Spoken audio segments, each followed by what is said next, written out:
بسم اللہ الرحمن الرحیم۔ کبھی کسی بادشاہ نے انصاف کے لیے اپنی ہی آنکھوں کے سامنے اپنے عزیز کو سزا دی ہو۔ آج آپ ایک ایسے سلطان کی کہانی سننے جا رہے ہیں جو طاقت سے نہیں انصاف سے پہچانا گیا۔ یہ واقعہ دل کو ہلا دیتا ہے اور یاد دلاتا ہے کہ عدل ایمان کی سب سے بڑی نشانی ہے۔ ایک دن سلطان محمود غزنوی حسب معمول دربار میں تھے۔ وزراء اور امراء دست بستہ حاضر تھے۔ عام لوگ اپنی اپنی عرضیاں پیش کر رہے تھے اور سلطان ان پر مناسب احکام صادر کر رہے تھے کہ ایک شخص نے آ کر عرض کی، میری شکایت نہایت سنگین ہے اور کچھ اس قسم کی ہے کہ میں اسے برسر دربار عرض نہیں کر سکتا۔ سلطان محمود یہ سن کر فوراً اٹھ کھڑے ہوئے اور سائل کو اپنے ہمراہ خلوت میں لے جا کر پوچھا کہ تمہیں کیا شکایت ہے؟ سائل نے عرض کیا کہ ایک عرصے سے بندگان علی کے بانجے نے یہ طریقہ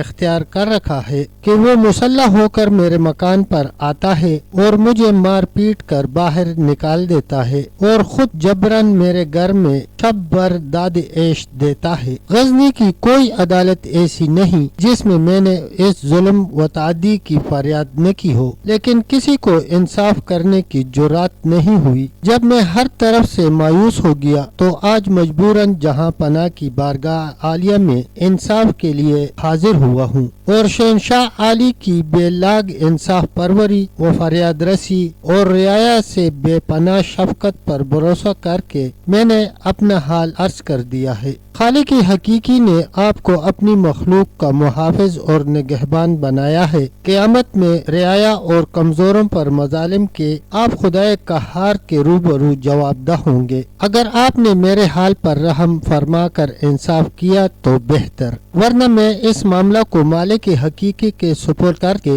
اس کے بے روح و رعایت فیصلہ تک انتظار کروں گا۔ سلطان پر اس واقعہ کا اتنا اثر ہوا کہ وہ بے اختیار آبدیدہ ہو گئے اور سائل سے کہا، تم اب سے پہلے میرے پاس کیوں نہ آئے؟ یہ تم نے ناحق اب تک یہ ظلم برداشت کیا۔ سائل نے عرض کیا، میں عرصے سے اس کوشش میں لگا ہوا تھا کہ کسی طرح بارگاہ سلطانی تک پہنچ جاؤں، مگر دربانوں اور چوکیداروں کی قدغن نے کامیاب نہ ہونے دیا۔ خدا ہی جانتا ہے کہ آج بھی میں کس تدبیر سے یہاں تک پہنچا ہوں۔ مجھ جیسے غریبوں اور مظلوموں کو یہ بات کہاں نصیب ہے کہ جب چاہیں بے دڑک دربار سلطانی میں حاضر ہو جائیں اور سلطان کو اپنے درد دل کی داستان سنا سکیں۔ سلطان نے سائل کو اطمینان اور دلاسا دے کر تاکید کی کہ اس ملاقات اور گفتگو کا کسی سے ذکر نہ کرنا اور جس وقت بھی وہ شخص تمہارے گھر آئے اسی وقت مجھے اس کی اطلاع کر دینا۔ میں اس کو ایسی عبرتناک سزا دوں گا کہ آئندہ دوسروں کو ایسے مظالم کی جرات نہ ہو سکے گی۔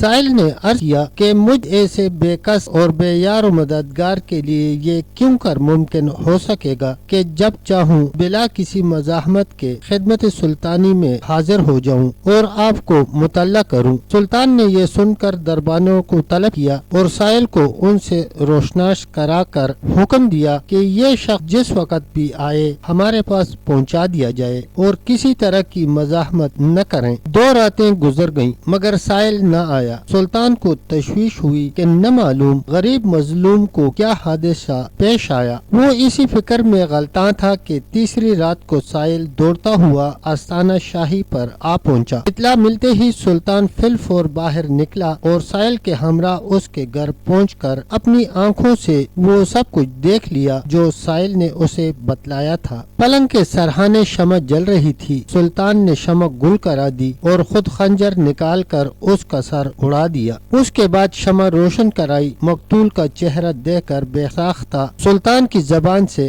الحمدللہ نکلا اور پھر بے تابی کے ساتھ اس نے سائل سے پینے کے لیے پانی مانگا۔ پانی پی کر سلطان نے سائل سے کہا کہ تم اطمینان کے ساتھ اپنے گھر میں آرام کرو، اب انشاءاللہ تمہیں کوئی تکلیف نہ پہنچے گی۔ میری وجہ سے اب تک تم پر جو مظالم ہوئے خدا کے لیے انہیں معاف کر دو۔ یہ کہہ کر سلطان رخصت ہونا چاہتا تھا کہ سائل نے دامن پکڑ کر عرض کیا کہ بندگان عالی نے جس طرح ایک مظلوم کے ساتھ انصاف فرمایا، حتیٰ کہ اپنی قرابت اور خون کا بھی مطلقاً خیال نہ کیا، اللہ تعالیٰ آپ کو اس کی جزائے خیر اور اجر عظیم عطا فرمائے۔ اگر اجازت مرحمت فرمائی جائے تو ایک بات معلوم کرنا چاہتا ہوں، وہ یہ کہ آپ نے پہلے شمع گل کرائی اور پھر روشن کرا کر مقتول کا سر دیکھ کر الحمدللہ فرمایا اور اس کے بعد فوراً بعد پانی طلب فرمایا۔ اس کا کیا سبب تھا؟ سلطان نے ہر چند ٹالنا چاہا مگر سائل کے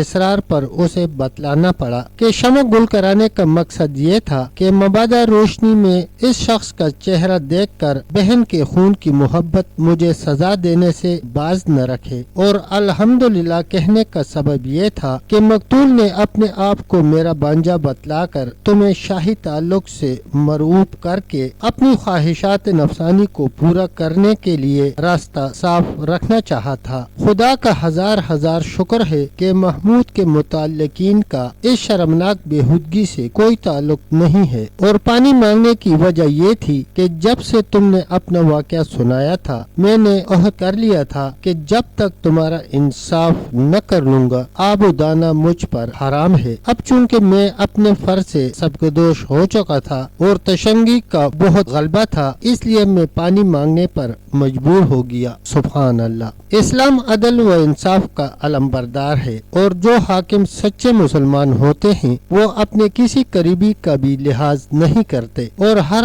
حال میں عدل و انصاف ہی سے کام لیتے ہیں، اور یہ بھی معلوم ہوا کہ مسلمان چاہے کتنے بڑے عہدے پر کیوں نہ ہو، وہ ظلم و ستم کے کبھی قریب نہیں جاتا۔ پیارے دوستو، اگر ویڈیو اچھی لگے تو ویڈیو کو شیئر کریں، لائک کریں اور کمنٹ سیکشن میں اپنی رائے کا اظہار ضرور کریں۔ تب تک کے لیے اتنا ہی، ملتے ہیں ایک نئی ویڈیو کے ساتھ، تب تک کے لیے اللہ حافظ، اللہ نگہبان۔